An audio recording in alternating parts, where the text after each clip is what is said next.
सत्य तीनों कालों में एक रस होता है। सच अपनी अपनी कल्पनाओं का होता है। हर देश का अपना अपना कानूनी, ये कानून सच्चा है, हमारे देश का है, ये सच है, ये सच है। लेकिन अमेरिका में बाहीं ड्राइविंग और यहाँ दाहीं। अमेरिका का कानून अलग है, उधर का वो सच है, इधर का ये सच है। ये सच तो बदलता रहता है, लेकिन अमेरिकन की धड़कनें जिससे चलती है वो सत्य है, और उसी सच्चिदानंद की सत्ता से हिंदुस्तानी की धड़कन चलती। अमेरिकन ये करते हैं, वो करते हैं, ये सत्य नहीं है, सच है। हिंदुस्तानी ऐसा खाते, ऐसा करते, ये सत्य नहीं है, सच है। लेकिन हिंदुस्तानी का आत्मा और अमेरिकनों का आत्मा सत्य है। सत्य सबका एक रस है, और सच और भावनाएं सबकी अलग अलग है।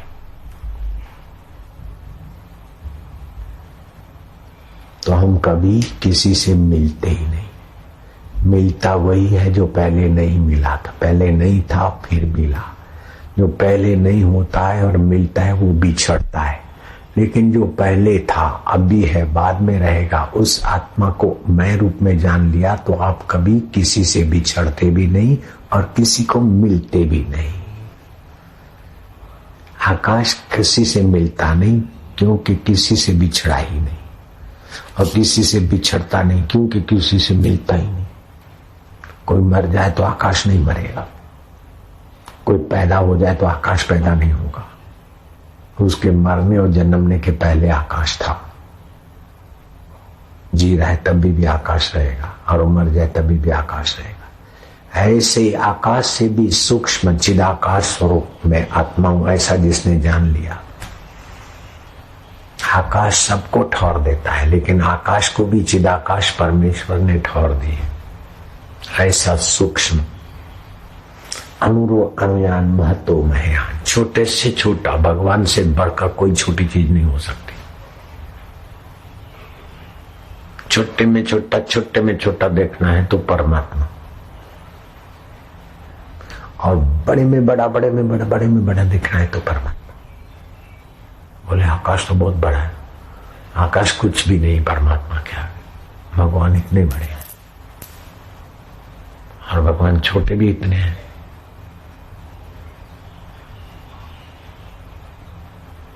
मतलब सूक्ष्मतर, सूक्ष्मतम से भी अलग।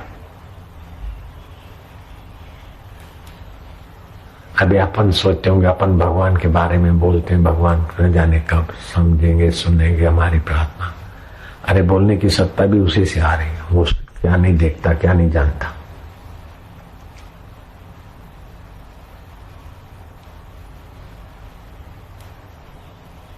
और ये वहम है कि हम इतना जप करेंगे फिर मिलेगा, इतना व्रत करेंगे फिर मिलेगा। मिला हुआ है, वो बिछड़ ही नहीं सकता हमसे। लेकिन शरीर को मैं मानते और संसारी चीजें पाकर सुखी होने की बेवकूफी रखते, इसलिए वो मिला हुआ भी बिछड़ा हुआ लगता है। और संसार बिछड़ रहा है फिर भी मिला हुआ लगता है। शरीर बिछड़ रहा है, बचपन बिछड़ गया कि नहीं बिछड़ गया? बचपन वाले शरीर के कण नहीं है। कल जो आप थे उसमें से कितना ही इच्छा चला गया, फिर नया भरो। लेकिन परमात्मा तो वही का वही।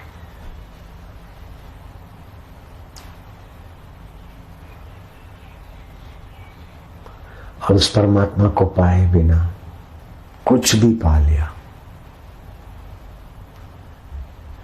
टिकेगा नहीं, और पूर्ण सुख नहीं देगा। मैं तो खुश हूं, मुझे पत्नी मिल गई, पूरा खुशी नहीं रहेगा। थोड़े दिन के लिए भले बक लो, मेरी पत्नी बहुत बढ़िया है, हम बहुत खुश हैं, लेकिन कब तक? मेरा पति बहुत, हम बहुत खुश हैं, लेकिन समय बर्बाद हो जाएगा इसमें।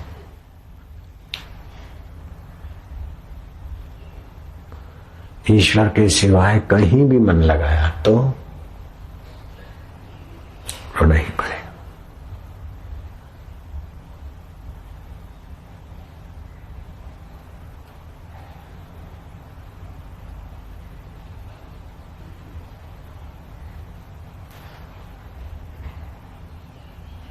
तो बोले बाबा ईश्वर तो बिछड़ते नहीं, तो फिर उनमें मन कैसे लगाए? ईश्वर मिलते नहीं, बिछड़ते नहीं, तो मन कैसे लगाए? हैं? अरे बाबा मिलते नहीं, बिछड़ते नहीं, ये समझकर मन विश्रांति पा लेगा उसमें। अपने आप मन की दौड़, मन की वासनाएं शांत होगी। जैसे लहर पर लहर, तरंग पर तरंग, तो पानी की गहराई नहीं दिखती। तरंग शांत होते तो पानी की गहराई दिखती। ऐसे ईश्वरत्व का एहसास होता। सुन जा सकना कोई नहीं, सबके भीतर लाल। मूर्ख ग्रंथि खोले नहीं, कर्मी भयो कंगाल। बेवकूफ वो गांठ खोलता नहीं, और इसमें अक्ल है वो फिर संसार की बातों में कंगाल रह जाता है।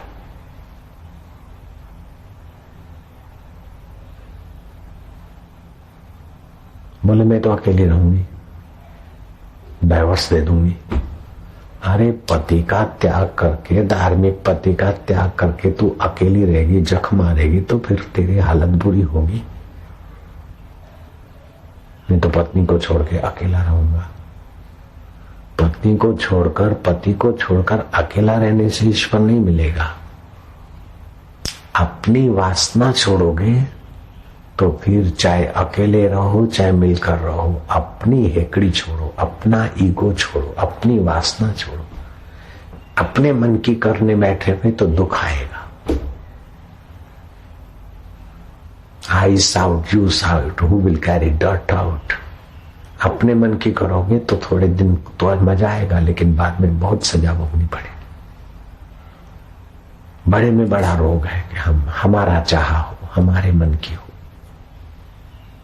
पतिव्रता स्त्री का सामर्थ्य कहां से आता है? वो अपने मन की छोड़ देती, पति के मन की करती, कितनी समर्थ हो जाती।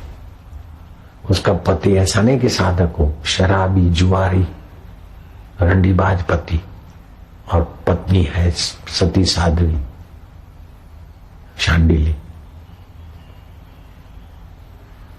तो पति के बल से वो महान नहीं हुई, लेकिन अपनी इच्छा पति की इच्छा में मिला दी, महान बन गई। और पति मेरी इच्छा में अपनी इच्छा मिला दे तो फिर तुमको थोड़े दिन तो लगेगा, ठीक है, लेकिन परिणाम में आपकी इच्छा वासना हावी हो जाएगी, तकलीफ में पड़ोगे। हम सुखी क्यों हैं? हम अपनी इच्छा से नहीं इधर करते कुछ। लोगों के संकल्प, लोगों की इच्छा पूर्ति के लिए हम आते। अपनी इच्छा से हमको ये मिल जाए, मान मिल जाए, धन मिल जाए, पैसा मिल जाए, मेरा ये हो जाए, मेरा मंगल हो जाए, इसलिए हम नहीं आते। लोगों की इच्छा पूरी हो जाए, लोगों का मंगल हो जाए, लोगों की तंदुरुस्ती, दूसरों की इच्छा पूर्ति। मैं कहीं पर अपनी इच्छा से सत्संग नहीं करने जाता हूं। समिति वालों की इच्छा, लोगों की इच्छा होती। अभी भी मैं आया हूं तो मैं अपनी इच्छा से नहीं आया, आप लोगों की इच्छा से। और सुबह भी मैं जल्दी आया तो कई लोगों को मिलने की बहुत इच्छाएं थी। सब लोग तो इधर नहीं आ सकते, तो फिर मैं सबके बीच सुबह आ गया। अपनी इच्छा से नहीं आया, आप लोगों की इच्छा से। करने की शक्ति है, लेकिन औरों के लिए करो तो करने की शक्ति का सदुपयोग होगा और आप निष्कर्म्य हो जाओगे, शांत हो जाओगे। जानने की शक्ति है, आप अपने को जानो। सब बदलता फिर भी जो नहीं बदलता वो कौन? मानने की शक्ति है तो सृष्टिकर्ता को, भुवनों के गोप्ता को, परमेश्वर को मानो कि सबके कर्म का विधान और फल देने वाला ईश्वर सत्य है।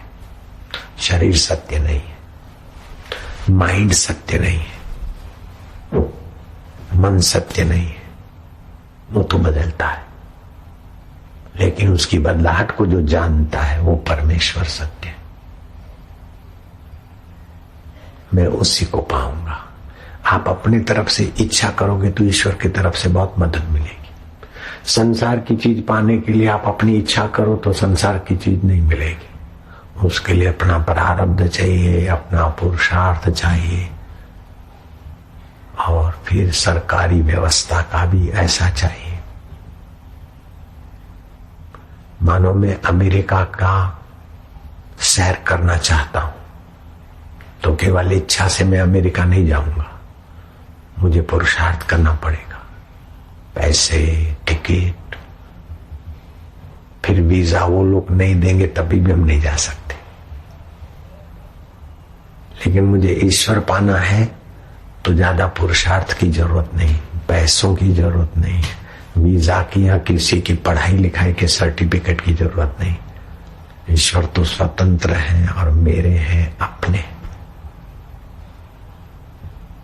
और चीज सब पराई है। प्रकृति का राज्य पर है और आत्मा राज्य स्व है। मुझे आश्रम महाराज से मिलना हो तो इंतजार नहीं करना पड़ता है।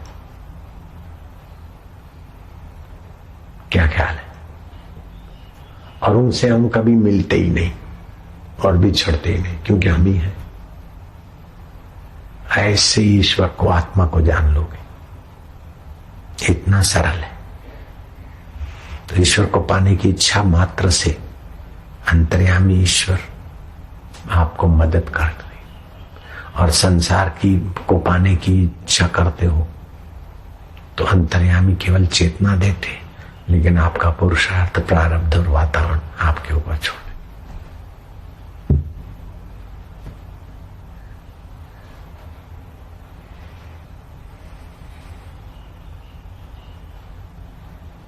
तो दो तत्व हैं, एक नश्वर, एक शाश्वत। हो के बदल जाए, इसी का नाम है शरीर और संसार। और उस बदलाहट को जो जानता है और जिसके बल से बदलाहटें बदल जाती फिर भी जो रहता है, उसी का नाम है आत्मा, परमात्मा। अंतःकरण में है तो आत्मा बोलते और व्याप रहा है इसलिए परमात्मा है वही का वही।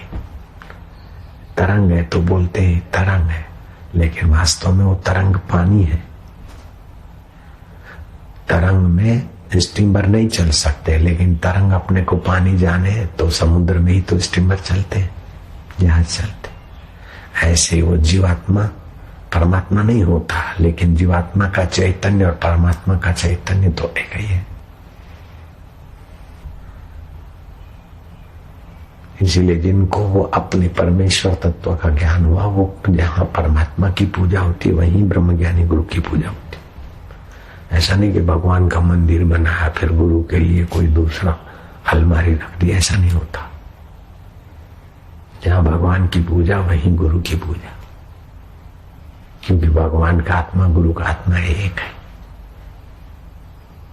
और हमारा आत्मा भी एक है। ये जानने के लिए ही तो गुरु की कृपा चाहिए।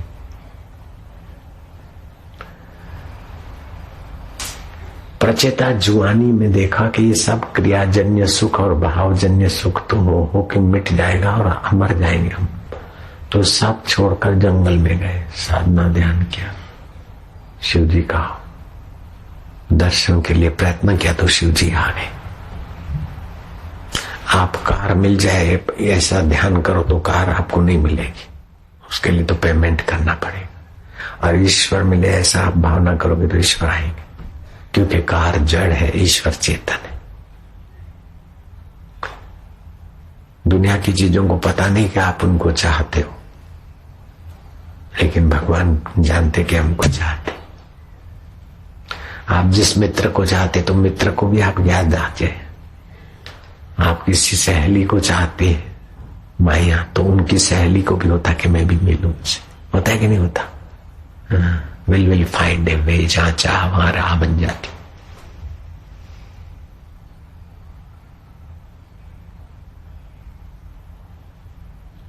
तो ईश्वर को पाने में प्रारब्ध की कोई जरूरत नहीं है। संसार को पाने में तो पुरुषार्थ चाहिए, प्रारब्ध चाहिए और वातावरण चाहिए।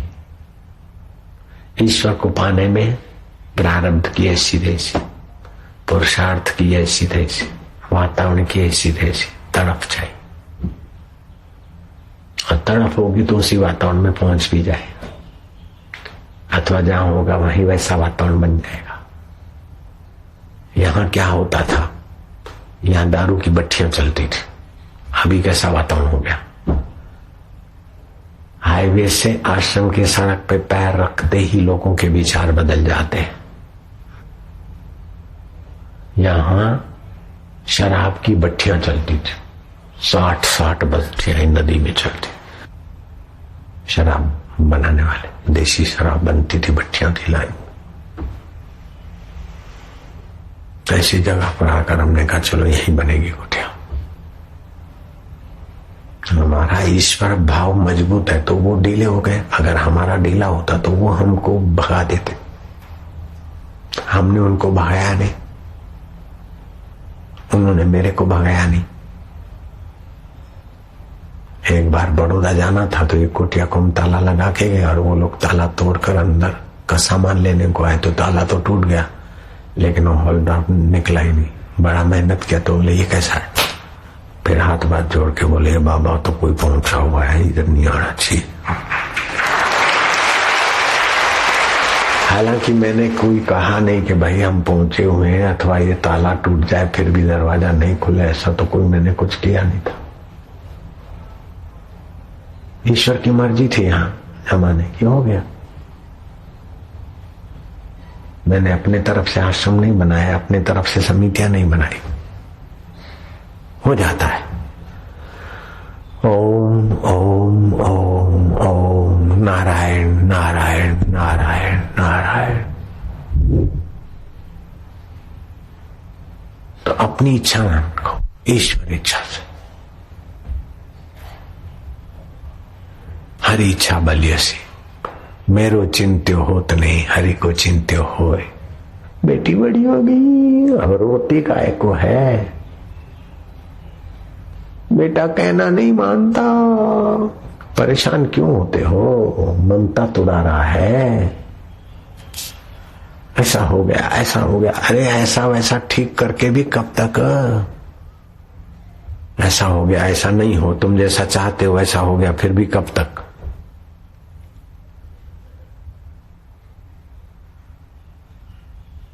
इसलिए अपनी चाह ही छोड़ दे, दूसरों की चाह कर, लेकिन वो शास्त्र के अनुकूल हो, सामने वाले का हित होता हो और आपकी सामर्थ्य हो तो दूसरे की चाह कर ले धर्म के अनुसार। अब दूसरे की चाह करूं और वो मेरे को पिक्चर में ले जाए तो मैं तो नहीं जाऊंगा। दूसरे की चाह करूं और वो मुझे शराब खाने ले जाए तो मैं तो नहीं जाऊंगा। लेकिन वो सत्संग चाहता है और मेरे बश का है तो मैं कर देता हूं। मेरे बश का हो और उसका हित हो, कर लो। तो दूसरों की चाह करोगे तो अपनी चाह करवाने की बेवकूफी पूरी हो जाएगी। तो चाह रही, चाह गई, चिंता मिटी। जब आदमी अपनी चाह पे लगता है तब मुसीबत आती, टेंशन आता। चाह गई चिंता मिटी, मनवा बेपरवाह, जिनको कछु न चाहिए वो शाहन के शाह।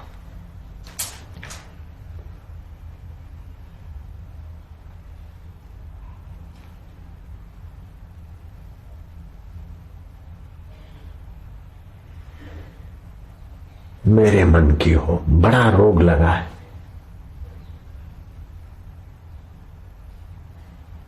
मेरो चिंत्यो होत नहीं, हरि को चिंत्यो होए, हरि चिंत्यो हरि करे, मेरा हूं निश्चिंत।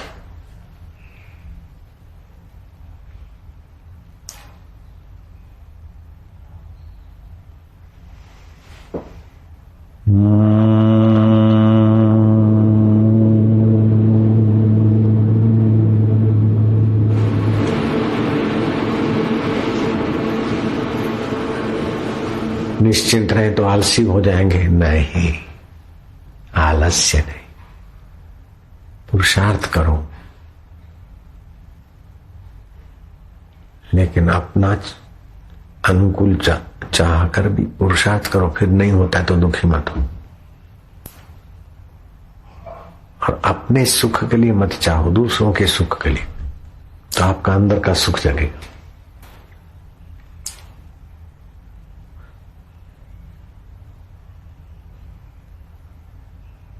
ये बहुत ऊंची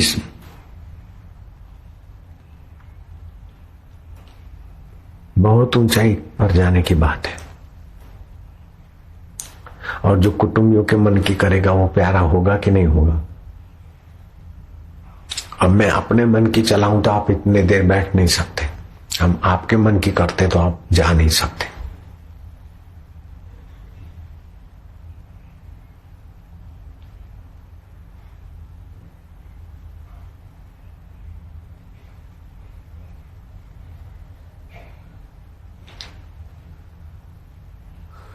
परहित सरिस धर्म नहीं भाई, पर पीड़न सम नहीं अधमाई। किसी का शोषण हो ये अधमाई है, और सभी का पोषण हो ये महान धर्म है। अपने को 7 पीढ़ियों तक ब्रह्म राक्षस बनाना हो, अपनी 7 पीढ़ियां दरिद्र बनाना हो तो धर्मादा का पैसा, धर्मादे की चीज हड़प करो। 7 जन्मों तक ब्रह्म राक्षस अथवा जिन बच्चों को दिया उनकी तबाही 7 पीढ़ी तक। और अपने को शाद आबाद करना हो तो धर्म की चीज धर्म में, तन मन धन धर्म में शाद आबाद हो जाओगे, कोई प्रॉब्लम टिकेगा नहीं।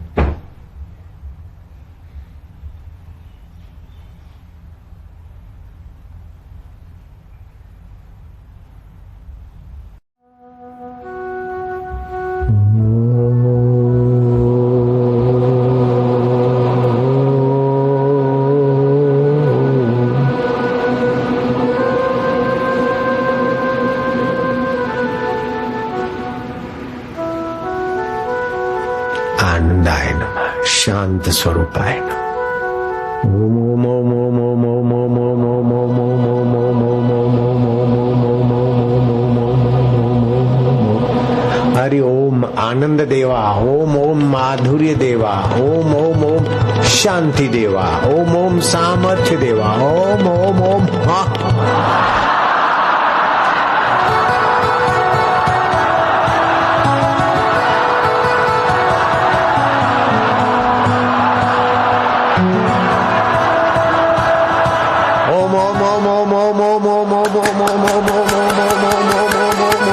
शक्ति।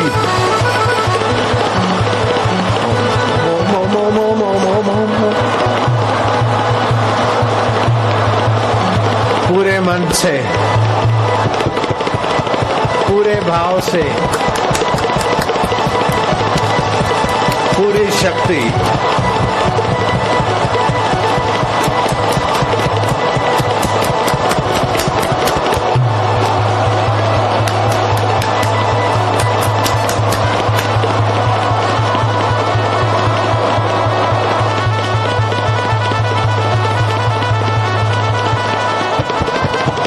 प्रेशर दबाओ।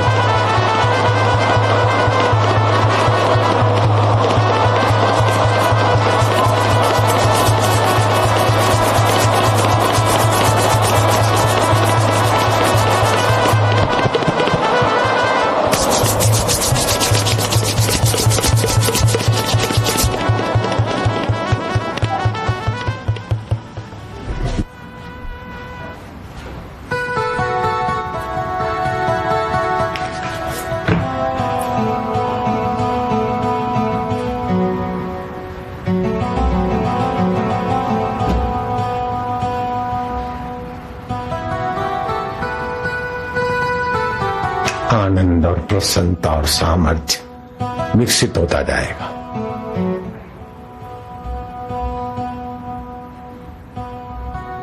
ये दे दो, ये दे दो, ये दे दो, क्या दूसरा देगा?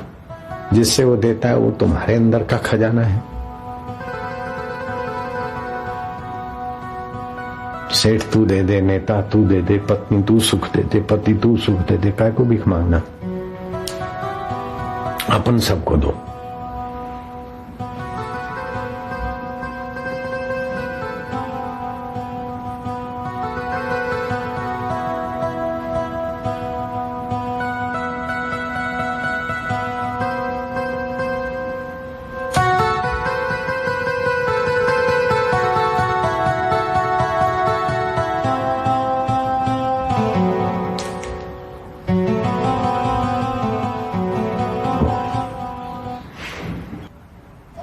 शरीर की पुष्टि में मन की शांति सर्वश्रेष्ठ है। शरीर को पुष्ट करना तो मन को शांत करो, मन को शांत करो तो ऐसा जप करके मुझे कुछ नहीं करना, मैं परमात्मा में शांत हूँ। शरीर भी पुष्ट, मन भी पुष्ट, बुद्धि भी पुष्ट। हुआ कि नहीं हुआ? दिमाग को भी पुष्ट करना है तो बस काहे को कमजोर माइंड रहना, काहे को डल और लेजी रहना। निद्रा लाने वालों में शरीर का पुष्ट होना और भैंस का दूध सर्वश्रेष्ठ है। देख ले। थकावट दूर करने में स्नान सर्वश्रेष्ठ है और शरीर में दृढ़ता उत्पन्न करने वालों में व्यायाम सर्वश्रेष्ठ है। वात और पित्त को शांत करने वालों में घी श्रेष्ठ है। कफ और घी, देसी घी, आजकल तो देसी घी भी एसेंस वाला बनता है, बहुत बड़ी बड़ी डेयरियों में भी मिक्स होता है। कफ और पित्त को शांत करने वालों में शहद श्रेष्ठ है। किसी को कफ और पित्त की तकलीफ है तो शहद, किसी को वायु और पित्त है तो उसके लिए घी। वात और कफ को शांत करने में तिल का तेल श्रेष्ठ है। वात और कफ है तो तिल का तेल, लेकिन इतवार को नहीं खाना चाहिए, रात को तिल नहीं खाना चाहिए, अष्टमी को नारियल नहीं खाना चाहिए, रात को दही खाने से बुद्धि कमजोर हो जाएगी। तृतीया तिथि को परवल खाने से शत्रु बढ़ जाएंगे। चतुर्थी को मूली खाने से धन की हानि होती है। अष्टमी को नारियल खाने से बुद्धि कमजोर होती है। त्रयोदशी को बैंगन खाने से पुत्र के सुख का अथवा पुत्र का वियोग। अमावस्या, पूर्णिमा और रविवार को तिल का तेल उपयोग में लाने से पित्त दोष और बीमारी बढ़ती। रविवार को अदरक, लाल रंग की सब्जियां जैसे टमाटर आदि खाने से गुस्सा बढ़ेगा। कार्तिक के महीने में बैंगन नहीं खाए, माघ में मूली न खाए, सूर्यास्त के बाद कोई भी तिल वाली चीज नहीं खानी चाहिए। इतना ज्ञान आजकल कहाँ मिलता है, सब जगह। वायु शामक और बलवर्धक पदार्थों में बला औषधि आती, वनस्पति। वायु को शांत कर और बल, वो बला घोट घाट के तेल में डाल दे, तेल उबाल के रख दे, उसी तेल की मालिश करे, वायु दूर और शरीर में बल। जठराग्नि को प्रदीप्त कर पेट की वायु को शांत करने वालों में पिपरामूल दूध में डाल के पिए, दूध हजम नहीं होता, गैस होती है, पिपरामूल डाल। हम पिपरामूल डाल के दूध हजम कर लेते, भूख भी लगाता और वायु भी हटाता है। तो बड़ी उम्र में तो वायु होता ही है सबको। बचपन में कफ होता है, जवानी में पित्त होता है और बड़ी उम्र में वायु होता है। दोषों को बाहर निकालने वाले अग्नि दीपक वायु निस्सारक पदार्थों में हींग सर्वश्रेष्ठ है। जिसको वायु की तकलीफ है, शरीर में कोई बीमारी है, वो साग भाजी में असली हींग डाला करे। हींग। कृमि नाशकों में वाय विडंग। पेट में कृमि है तो वाय विलंग, और नहीं तो तुलसी के बीज एक चुटकी, अथवा तो कोष्ठ शुद्धि, अथवा तो तुलसी के पत्ते साथ चबा के पानी पिए, कृमि नाश हो जाए। मूत्र विकारों में गोखरू, दाह दूर करने वालों में चंदन का लेप। पेशाब का विकार है, धीरे धीरे आता है, जलन होती है, नहीं आता ठीक से तो गोखरू घोल के पाउडर बना ले, वो फाके, पेशाब की बीमारियां ठीक हो जाएगी। संग्रहण। ऐसे तो बादाम से भी, बादाम 5 रात को भिगा दिया, फिर सुबह घोट के 2 काली मिर्च, 2 इलायची घोट के छान के पिए, तभी भी पेशाब संबंधी तकलीफें ठीक हो जाएगी और दिमाग को बल आएगा। लेकिन 60 साल के पहले 60 के बाद फिर कोई हजम कर ले। हमारे गुरुजी तो 80 साल की उम्र में भी बादाम हजम कर लेते थे, 90 साल की उम्र में। संग्रहणी और बवासीर को शांत करने में प्रतिदिन तक्र सेवन सर्वश्रेष्ठ है। तक्र में ना छाछ, संग्रहणी और बवासीर को ठीक करना है तो छाछ, लस्सी, और उसमें भी जीरे का बघार कर दे, काला नमक डाल दे, जरा सेंधा नमक। रोग उत्पादक कारणों में मल मूत्र आदि के वेगों को रोक। बीमारियों का कारण क्या है कि पेशाब को रोक लिया, डबल जाना है रोक लिया, बीमारियां आएगी, रोकना नहीं चाहिए। आयु घटाने में अति मैथुन प्रधान है। आयु घटाना हो अथवा जो अधिक सेक्सी है उनकी आयुष्य नाश हो जाती। जीवन शक्ति घटाने वालों में बल से अधिक कार्य करना प्रधान है। जीवन शक्ति घटाने में अपने में एनर्जी, उससे ज्यादा काम करना, तो पतली दुबली जीवन शक्ति घट जाए। इसलिए आंवला का च्यवनप्राश खाया कर डेली साल भर। सुवर्ण मालती, रजत मालती खाया करो, और भैंस का दूध।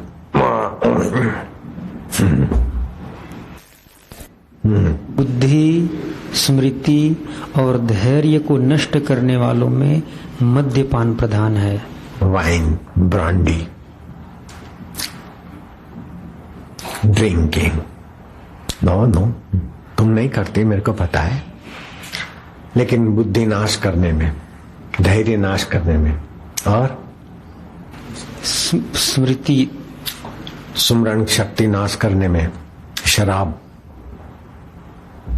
सत्यानाश कर देती। स्मृति, धैर्य और बुद्धि नाश करना हो तो शराब पी लो।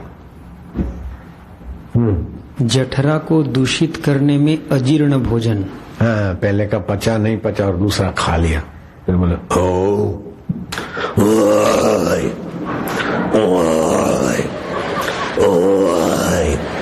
क्या हुआ मासी, मेरे को किसी ने कर लिया है, कोई भूत है। भूत नहीं, तूने अपने आप को किया है। एकादशी को एकदम भूखा मरी और 12 को खाए लड्डू, अथवा तो पहले खाया हुआ है और फिर थोड़ा क्या है, जरा खा ले।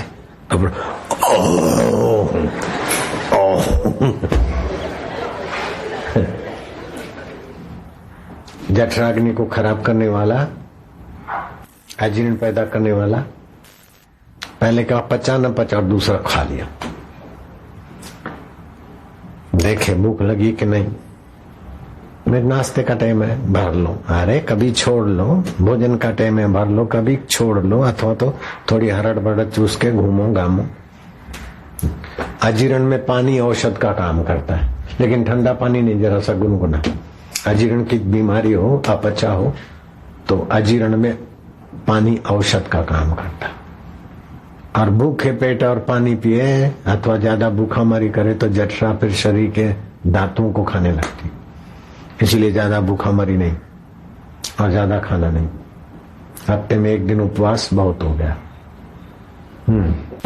आम दोष। और बुढ़ापे में वो बंबई का डॉक्टर नहीं, ऐसे पतले दुबले व्रत रखते हैं। मैंने व्रत की महिमा कहा तो जो ज्यादा खाते उनके लिए कहा, बुढ़ों के लिए और बच्चों के लिए थोड़ी उपवास की महिमा है।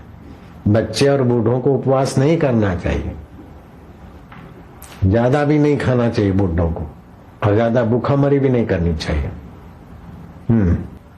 आम दोष उत्पन्न करने में अधिक भोजन प्रधान है। आम दोष माना कच्चा रस, फिर कंधे पकड़े रहेंगे, शरीर टूटता रहेगा, ये आम दोष होता है। वो अधिक भोजन करने से आम पैदा होता है। उपवास करने से कंधे बंधे खुल जाएंगे, कम खाओगे, दूसरे दिन देखो फ्रेशनेस।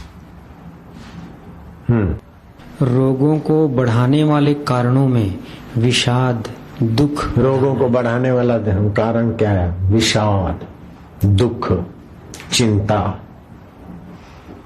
बरसात के पानी वाली नदी का पानी पीना, बरसात के पानी में घूमना, नहाना, खुली हवा में, पश्चिम की हवा खाना, ये रोगों को पैदा करेगी।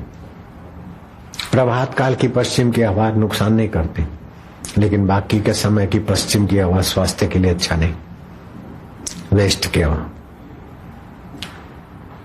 साउथ की हवा अच्छी, ईस्ट की हवा अच्छी, नॉर्थ की हवा भी ज्यादा ठंडी होती। जिसके कमरे में वेस्ट में अर्थात पश्चिम में एसी है, उसको आप बोल दो कि आपकी तबीयत ठीक नहीं रहती। बोले कैसे? बोले मैं अंतर्यामी हूं। जिसका पश्चिम में एसी हो उनको बोल देना कि आपका तबीयत ठीक नहीं रहता है। बोले तुमको कैसे पता चला? बोले मैं इस बात में अंतर्यामी हो गया हूं, बापू की बात जानता हूं। हाँ जी।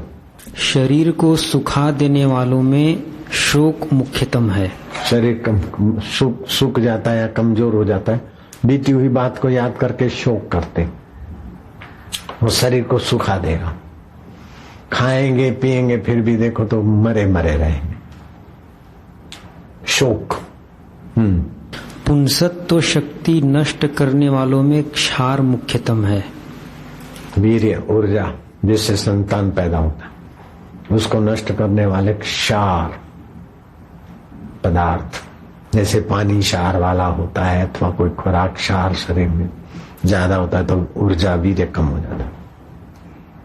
वीर्य बढ़ाने में आंवला, च्यवनप्राश और भी कई धातुवर्धक चीजें, ओजस्वी तेजस्वी रहेगा। धातुवर्धक खाए और फिर संसार में काला मुंह करे तो कहां बापू बनेगा? फिर तो आवारा बनेगा। संयम भी करे। शरीर के स्रोतों में अवरोध उत्पन्न करने वाले, अपने शरीर में जो बारीक नाड़ी है स्रोत, उनमें ब्लड सर्कुलेशन जाने की जो गुंजाइश है उसको खराब करने वाला क्या है कि कच्चा दही, पक्का नहीं, अभी जमा नहीं। एक आदमी आया, उसके शरीर पर कोढ़ निकल गया, बहुत अच्छा था, कोटा का था। क्या कैसे हो गया? बोले ये हो गया। अरे ये हो गया वो हो गया। क्या?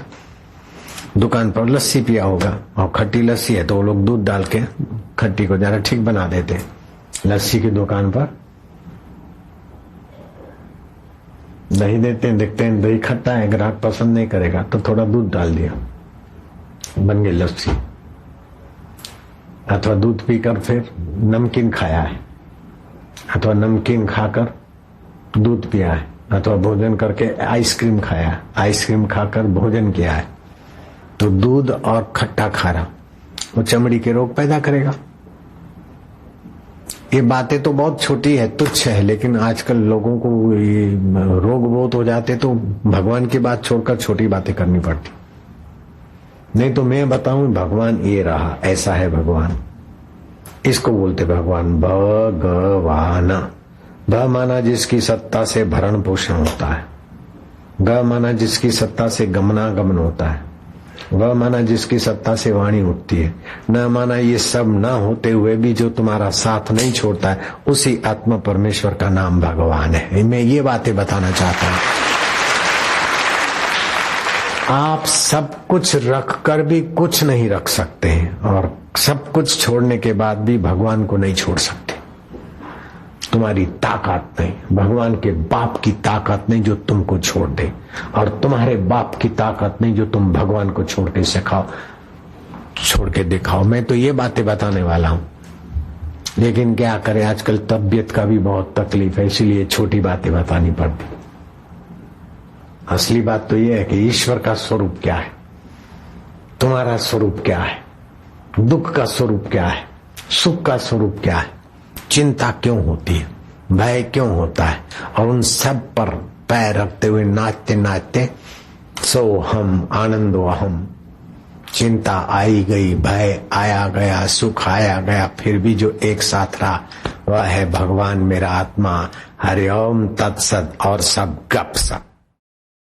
1 महीने के बाद आएगी शरद ऋतु, शारदा रोगाणाम माता। तो शरद ऋतु में डॉक्टरों की खूब गिराकी होती। रोग जो बारिश में रोग के कण जमा होते, शरद ऋतु में रोग पैदा करते। रोग पैदा करे उसके पहले थोड़ा थोड़ा त्रिफला लेकर छू कर दो, आरोग्य का मंत्र ले लो। 1 महीने के बाद रोगों को पैदा करने वाली सीजन आएगी, उसके बाद फिर आरोग्य को बढ़ाने वाली सर्दी आएगी, शरद पूनम के बाद। तो अभी शरद ऋतु में क्या खाना क्या नहीं खाना वो ऋषि प्रसाद में हम लिखवा लेंगे। चलो 2 मिनट और है।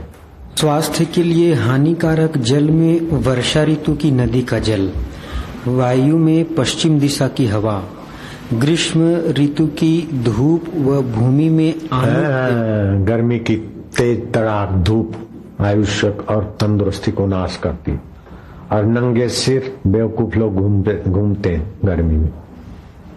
अक्ल वाले बच्चों को नंगे सिर नहीं भेजना चाहिए स्कूल में, चाहे बच्चियां हो चाहे बच्चे हो, सिर ढका हो। बच्ची दुपट्टा से सिर ढक ले, बच्चे टोपी पहन के जाए, भले दूसरे बच्चे हंसी उड़ाए, कोई बात नहीं। याद शक्ति कमजोर होती है धूप में, नेत्रों की ज्योति कमजोर हो जाएगी, बुढ़ापा नेत्रों को जल्दी आएगा, कान की शक्ति कमजोर हो जाएगी। इसलिए नंगे सिर धूप में नहीं घूमना और न बच्चों को घूमने देना। कितना ज्ञान मिल जाता है। और किसी से दुश्मनी हो तो उसको खाली पेट चाय पिलाओ, कॉफी पिलाओ, जल्दी बूढ़ा और रोगों का घर हो जाएगा। चाय और कॉफी में 10 प्रकार के जहर पाए गए। टेनिन पड़ता है जो पेट में गैस पैदा करता है, थिन होता है चाय कॉफी में, जो सिर को भारीपन और खुश्की देता है। कैफीन तत्व है जो किडनी को कमजोर करता है। वोल्टाइल है जो आंतों को हानि देता है। कार्बोलिक एसिड है चाय और कॉफी में जो एसिडिटी पैदा करता है। पेमिन तत्व है जो पाचन कमजोर करता है। इस प्रकार दूसरे भी 4 तत्व हैं, मान लेना। चलो आगे बढ़ो। वायु उत्पन्न करने वालों में जामुन मुख्यतम है। गैस की ट्रबल बढ़ाना है तो जामुन खिलाओ। जामुन फायदा भी बहुत करता है लेकिन वायु बहुत करता है। चतुर्मास में तो वायु जामुन खाना भी चाहिए। तो क्या करें, जीरा धनिया और नमक मिलाकर जामुन को जरा हिलाकर 5-7 खा ले बस। काय को छोड़ना, कुदरत की चीज वायु करता है तो उसका वायु नाश का उपाय है। चलो चतुर्मास में आंवले और तिल के मिश्रण। ये सब लिख लो, ये चतुर्मास चल रहा है। आंवला और तिल, आंवले का पाउडर और तिल, हो सके तो थोड़ा जव का पाउडर डाल दो। वो पानी डाल के उसका जरा घोल बना के शरीर को मल कर फिर स्नान करो। पाप नाश और स्फूर्ति और तंदुरुस्ती। मैं आज उसी का स्नान करके आया हूं, इसीलिए देखो पावर कैसा मार दिया मैंने आज आंवले और तिल का उपटन रगड़कर स्नान किया है, इसीलिए ये सब मैनेजमेंट में पावर आ गया। देखा, अपन पावरफुल बनते तो सब पावरफुल होने लगता है। वर्षा काल में पाचन शक्ति कमजोर हो जाती है, अतः ताजा मधुर अम्ल व लवण रस युक्त सुपाच्य आहार भूख से थोड़ी कम मात्रा में ले। जितनी भूख है उससे ज्यादा ठांस के खाते, इसलिए बूझिला रहता है शरीर। भूख से थोड़ा कम खाए तो स्फूर्तिला रहे। और भोजन के बीच बीच थोड़ा थोड़ा पानी ले, ठंडा पानी नहीं, गुनगुना। ठंडा पानी तो जठरा को मंद कर देगा। जलम पीवेत महुर माहुर, भोजन के बीच बीच पानी पे। भारी और रूखे पदार्थ नहीं लेने चाहिए। देर रात्रि को भोजन करना ठीक नहीं। वर्षा ऋतु में उदर रोग अधिक होते हैं। वर्षा ऋतु में पेट की बीमारियां अधिक होती, इसीलिए हरड़ रसायन खोज लिया, किसी वैद्य ने बताया। इससे पेट के शूल ठीक होते हैं, त्रिदोष ठीक होते हैं। पेट के शूल, त्रिदोष, अजीर्ण, अम्लपित्त, संग्रहणी, उदरशूल, आफरा, कब्जियत, कफ, आमवात, वात रक्त, कमर दर्द, जीर्ण हल्का सा बुखार, किडनी के रोग और पीलिया, जॉन्डस, यकृत के विकार ठीक होते। और हृदय बलवान होता है ये हरड़ रसायन से। परोपकार होता है तो प्रवृत्ति सार्थक है, और वो परोपकार के बदले में शांति मिलेगी। प्रवृत्ति अगर स्वार्थ से करते हैं तो बदले में भोग, रोग और वासना। प्रवृत्ति परोपकार के लिए करते हैं,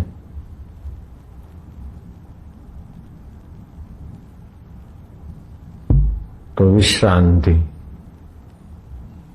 सामर्थ्य और निर्भयता।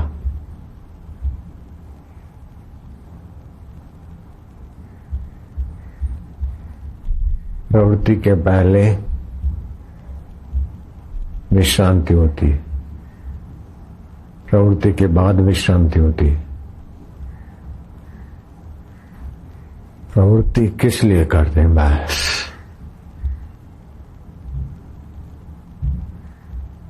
संसार के लिए करते हैं, स्वार्थ से करते हैं तो गए।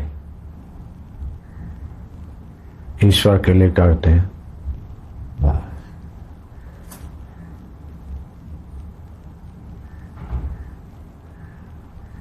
ओम ओम ओम शांति।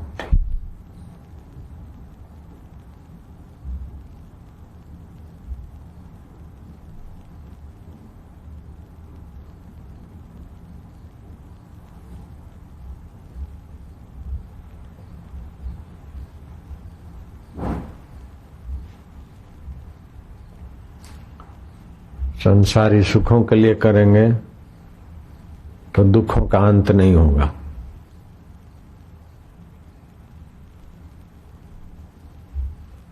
सुख दूसरों को बांटे।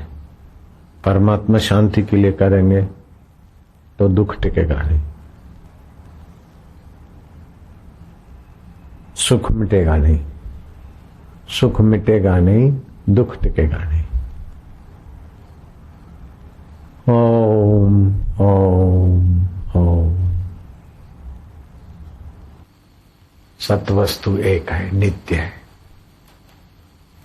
आत्म रूप से, बाकी तो संसार प्रवाह है, चल रहा है। सहज अवस्था आ जाती बाद में। साधु भाई सहज समाधि भली, गुरु कृपा भई जा दिन से दिन दिन अधिक चली। कान न मूंदू, आंख न मूंदू, कान न रूंदू, काया कष्ट न धारू। खुली आंख में हासत पेखूं, सुंदर रूप निहार। सब भगवान की लीला है, विलास है, वासुदेव सबकी गहराई। बोले महाराज आप तो बोलते सब में भगवान है, लेकिन कुछ ऐसे लोग बदमाश हैं, दारू पीते, जुआ करते, झूठ बोलते और भी क्या क्या करते। तुम कैसे माने कि सब में भगवान है? तो भाई कलयुग में भगवान सब में ऐसे रहकर कलयुग में ऐसी लीला नहीं करेंगे तो क्या सतयुग में करेंगे? हैं? ये भगवान कलयुग की लीला करवा रहे हैं सब में, इसलिए तुम इमली काय को खाते हो। तो बोले ऐसा कलयुग पापी और वैसी गंदी लीला भगवान ऐसा क्यों करवाते? इसलिए कराते हैं कि इस गंदी लीला को गंदी समझकर गंदगी से जो थोड़ा भी बचता है तो भगवान उसको तुरंत प्यार करके उठा लेते।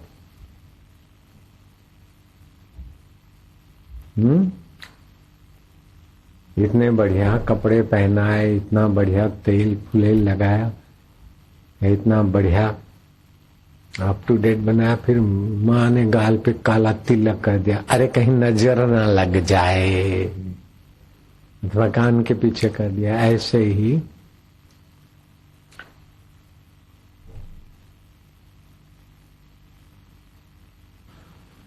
तो भगवान भी कलयुग इसलिए बनाया कि मार जंप, मैं प्रभु का प्रभु मेरे सब वासुदेव, मार जंप।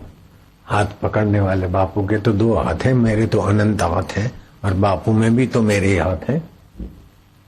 है बस वासुदेव, मार जंप है। काहे को डरे, काहे को घबराए? नियम संयम सदाचार से जिएंगे तो सब वासुदेव ऐसा अनुभव हो जाएगा।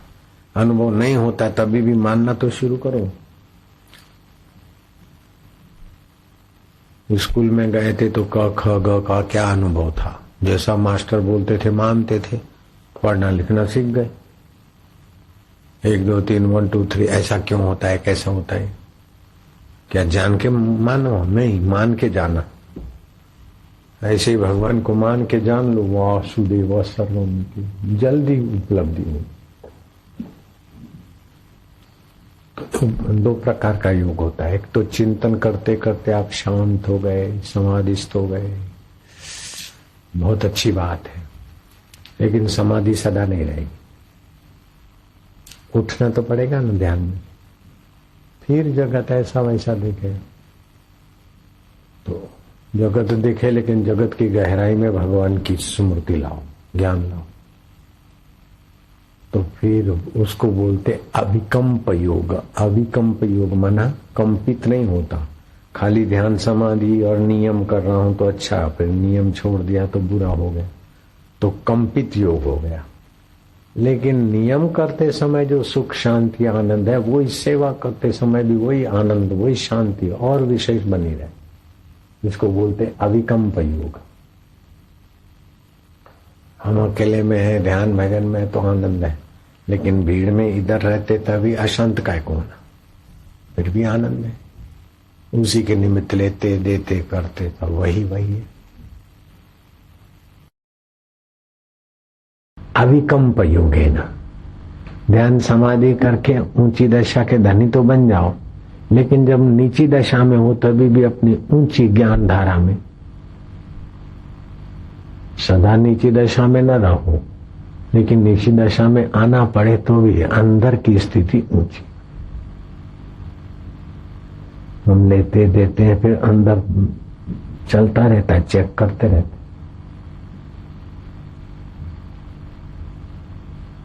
कभी डांटते भी है, कभी कोई ऐसी फालतू बात होती तो हम भी जरा गुस्सा करते, लेकिन दूसरी क्षण अविकंप योग वाला था। तो शुरू में क्या करना पड़ता है कि इस दशा को अभ्यास से बनाए रखना पड़ता है। जैसे कोई डाला है तो आपने पकड़ रखा, आपने हाथ हटाया तो गिर पड़ेगा, लेकिन वो डाला अगर आपने जमीन में लगा दिया है और उसने जड़ें पकड़ ली, अब वो पेड़ बन गया अथवा वो डाल मजबूत हो गई। आप क्या करते हो, आपको पकड़ रखना नहीं पड़ता है, आप तो जबरदस्ती आप उसको पकड़ के नीचे लाते हैं, उसमें से पत्ते फल फूल जो लेना है लिया और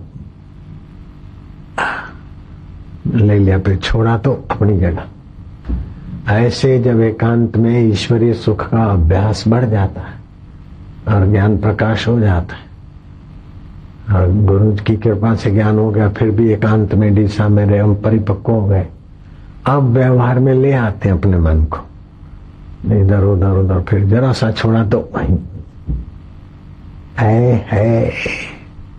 जीवन जीने की मजा तो अब आती है, आपको ध्यान करना ना पड़े। जैसे आप कहीं गए मेहमान होकर और आपने कीमती से कीमती अपनी लाखों रुपए की अंगूठी भूल के आ गए, अथवा कोई चीज कीमती भूल के आए, अब क्या हुआ, आप वो घर तो छोड़ के आए, लेकिन देखा क्या रही, अब आप लेते देते मुसाफरी करते अथवा मार्केटिंग कर रहे बाजार में, फिर भी स्मृति बनेगी कि जाएंगे वो उठाएंगे लेंगे, क्या हुआ कैसा हुआ। अथवा जिस घर में जाना है, जहां पहुंचना है, तो सब करते हुए भी जहां पहुंचना है उधर का चिंतन। ऐसे ही भगवत सुख मिलने के बाद, उसमें स्थिति होने के बाद, आदमी नीचे व्यवहार में आते हुए भी अनायास परमेश्वर स्मृति। इसी को कबीर जी ने बोला, साधो भाई सहज समाधि वाली, आंख न मूंदू, ध्यान करूं तब ध्यान, लेकिन अभी आंख क्या मूंद, कान न रूंदू, खाया कष्ट न दान, खुली आंख में हंस हंस पेखूं सुंदर रूप निहार। कल युग में वासुदेव मेरी ऐसी लीला कर, भगवान ने ऐसा क्यों बनाया, ऐसा क्यों बनाया, फरियाद मत कर। वाह वाह, इसलिए बनाया कि जल्दी कल्याण हो जाए। ऐसे हैं तो हम उससे बल भगवान ने बचाया, धन्यवाद।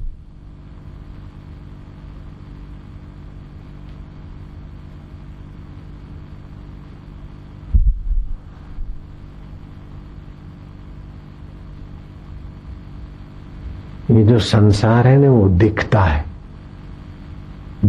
लेकिन वास्तव में है नहीं, बदल रहा है। गंगा जी का जल दिखता है वही का वही, लेकिन आप उसी जल में 2 बार स्नान नहीं कर सकते। कर सकते क्या? अभी दिखता है कि आप और हम वही के वही बैठे हैं, लेकिन अंदर कितना बदलाव बह गया। श्वासोश्वास बैक्टीरिया का बोलते, लेकिन बदलाहट को जो जानता है वो नित्य है। तो जो दिखता है वो है नहीं, और जो है वो दिखता नहीं। बहुत ऊंची बात है। जो वास्तव में है वो दिखता नहीं, और जो नहीं हो रहा है वो दिखता है। ये 2 दिन पहले नहीं था, 2 दिन के बाद भी ऐसा नहीं रहेगा, अभी दिखता है।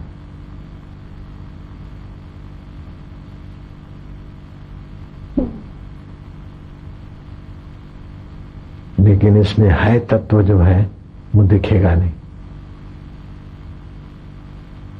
जल तत्व दिखेगा नहीं, गंध दिखेगा नहीं, वो है ये नहीं है।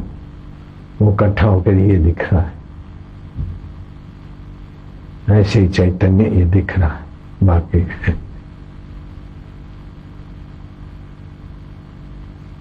जो दिखे सो चालनहार। सुख दिखा ना, रहेगा नहीं, दुख दिखा रहेगा नहीं, लेकिन देखने वाला मिटेगा नहीं। ओम।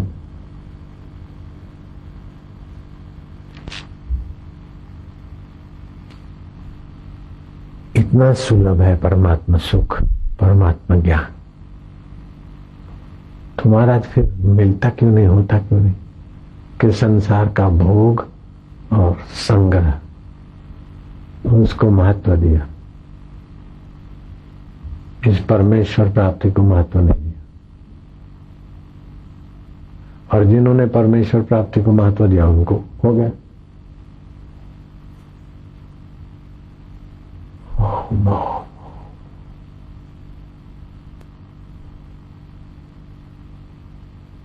जो भी परिश्रम है, श्रम है, वो औरों के लिए, शरीर के लिए, मन के लिए, इंद्रियों के लिए, दूसरों के शरीर में, और शांति विश्राम अपने लिए। आपाधापी दूसरों के लिए।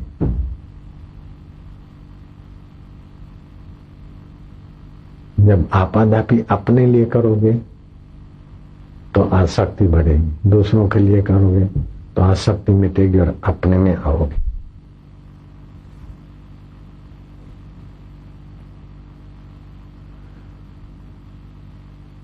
श्रम के पहले विश्राम होता है।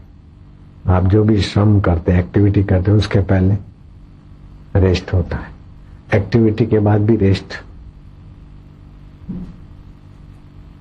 श्रम के पहले विश्राम और श्रम के बाद भी विश्राम। तो विश्राम सभी की मांग है। तो थक गए तो शरीर को विश्राम मिला, लेकिन स्व को विश्राम मिलेगा। शरीर के महत्व को छोड़कर परहित करते, शरीर को ठीक से खान पान आराम दो, शरीर को ज्यादा थकाओ नहीं, ज्यादा आराम न दो, यथा योग्य करके अपने आत्मा में विश्राम पाओ। ओम करके फिर चुप, देखते देखते चुप। सोचना विचारना को काटना है तो भगवान के नाम का उच्चारण करो। चुप, मेरे को भी कुछ नहीं करना, कुछ नहीं सोचना, कुछ नहीं पाना, जो चाहिए वो सदा है।